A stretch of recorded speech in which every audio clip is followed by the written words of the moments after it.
Assalamualaikum. My name is Hafiza Sumayya Nizami, gold medalist from Faisalabad. आज हमारा grammar क़वाइद इंशा का 3rd lecture है। आज हम पढ़ेंगे लफ्ज़ की तारीफ़ और उसकी इक़साम। लफ्ज़ अकेला हर्फ कुछ मायने नहीं देता, बल्कि बामायनी गुफ्तगू के लिए मुख्तलिफ़ हरूफ को आपस में मिलाकर लफ्ज़ बनाए जाते हैं। यानी हम कह सकते हैं कि हरूफ का मजमुआ लफ्ज़ कहलाता है। अगर मैं कोई एक हर्फ लेती हूँ मीम, नेक्स्ट हर्फ मैंने लिया है ये, नेक्स्ट हर्फ जे। अब अगर इन हरूफ को हम मिलाकर अगर पढ़ें मीम ये जे मेज़, अब हमने हरूफ को जो मिलाकर पढ़ा है हरूफ का मजमुआ, तो ये क्या कहलाया है? लफ्ज़। लफ्ज़ जो है वो दो या दो से ज़्यादा हरूफ पर मुश्तमिल होता है। क्लियर? लफ्ज़ की इक़साम बुनियादी तौर पर लफ्ज़ की 2 इक़साम हैं। नंबर 1 कलमा, नंबर 2 मुहम्मल। सबसे पहले हम लेंगे कलमा। कलमा किसे कहते हैं? ऐसा लफ्ज़ जिसके कुछ ना कुछ मायने हो, कलमा कहलाता है। जैसा कि खाना, खाना के मायने है ना, आपको समझ आ रही है खाना किसे कहते हैं?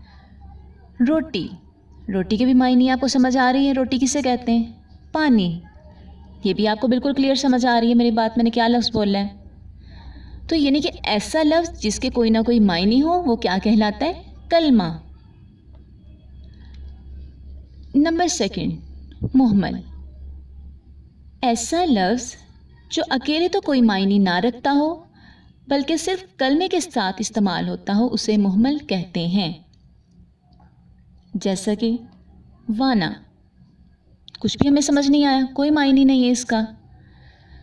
वोटी, कुछ भी नहीं हमें समझ आ रहा, ये कोई मायने नहीं है इसका, इसलिए ये मुहम्मल। वानी, इसका भी हमें कोई मायने समझ में नहीं आया, तो ये भी मुहम्मल होगा। यानी बेमानी लफ्ज़ मुहम्मल कहलाता है। अब अगर लफ्ज़ बोलते हैं सर रोटी वोटी, तो इसमें से जो सा लफ्ज़ है रोटी, वो हमें मतलब उसका समझ आ रहा है ना, तो वो कलमा मुहम्मल जो सा है वोटी, उसका हमें लफ्ज़ समझ नहीं आ रहा, तो वो मुहम्मल कहलाएगा। पानी वानी, पानी हमें समझ आया कलमा, वानी हमें समझ नहीं आया, वो सिर्फ लफ्ज़ को ज़ोर देने के लिए बोला गया, वैसे ही पानी वानी इस्तेमाल कर लिया हमने, तो इसमें से जो वानी है वो क्या कहलाएगा? मुहम्मल। क्लियर? कलमा जिसके मायने हमें समझ में आ जाए और मुहम्मल जिसके मायने हमें समझ में ना आए। Okay, thank you so much. Next lecture में अब इंशाल्लाह मुलाकात होगी।